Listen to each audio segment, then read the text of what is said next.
Hello everybody and welcome back. In this video I'm going to be teaching you how to use Experian app to boost credit scores. So as you can see, we are currently on its homepage, the application, and on a cell phone device. And to boost it, you can use it daily using your hand device or your cell phone.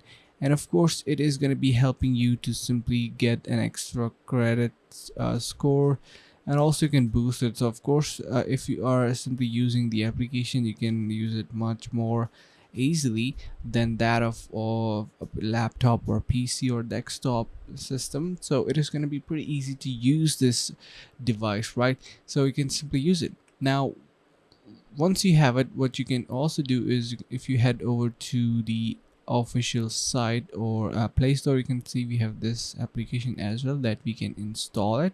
So that is what you're going to be doing to install this application and start boosting your credit score. So then sign up, and yeah, so once your activity is monitored on your platform, you can use different coupons, maybe different kind of features to boost up your credit score. So I hope this is going to be helping you guys out. Thank you so much for watching. Subscribe to our channel and see you guys in the next video.